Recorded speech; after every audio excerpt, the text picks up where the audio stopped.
On se rend bien compte que le fait de lancer des satellites en laissant l'étage là-haut, et en laissant le satellite là-haut d'ailleurs en fin de vie opérationnelle, bon, c'était comme ça, parce que l'astronautique est une toute jeune science de 50 ans, hein, mais dans 50 ans, ce ne sera pas comme ça. Donc, et là, c'est vraiment notre rôle, CNES, d'être moteur là-dessus, vis-à-vis de nos industriels, vis-à-vis de nos opérateurs.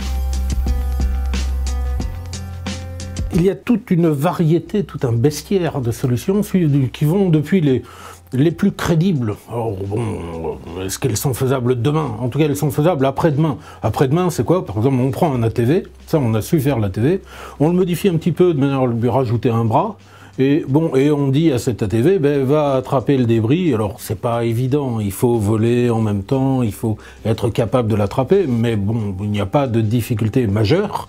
Puis après, ben, redescend le débris, désorbite-le. Donc ça, quelque part, d'un point de vue faisabilité technique, c'est à peu près garanti. D'un point de vue coût exorbitant, c'est également tout à fait garanti.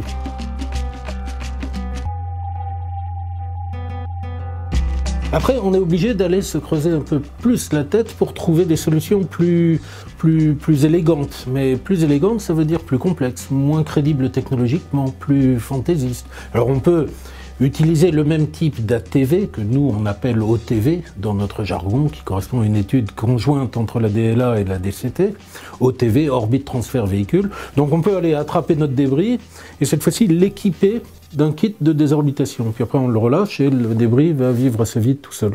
Alors ce kit de désorbitation, il peut être très conventionnel, un pain de poudre, propulsion solide, ou un peu plus exotique, propulsion hybride, ou franchement nettement plus exotique, avec des câbles électrodynamiques, par exemple. Ça marche très bien sur le papier.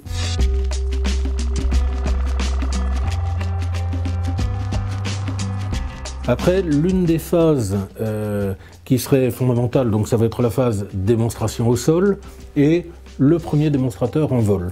Donc ce qu'on appelle comme première phase du démonstrateur en vol, c'est ce qu'on appelle le démo X. Alors X dans le langage des démonstrateurs, ça veut dire c'est un démonstrateur fonctionnel. C'est un genre de boîte à clous qui ressemble à rien, mais qui a les trois fonctions qu'on cherche à valider en vol. Voilà. Donc ça, typiquement, ça pourrait être en 2017.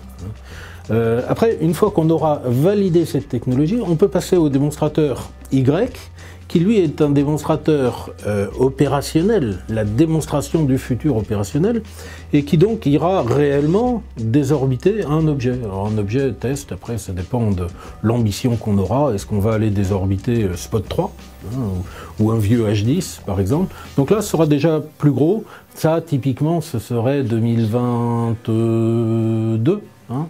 Une fois qu'on a passé ces deux étapes-là, ben là on est prêt. Alors, soit, ce qui est peu crédible, à développer notre propre véhicule opérationnel, soit à dire à la communauté internationale, ben voilà, ben nous on est prêt à jouer notre rôle, on est prêt à prendre nos responsabilités et à intervenir sur tous les domaines que nous aurons préchoisis comme étant nos domaines d'intérêt principal plusieurs années auparavant.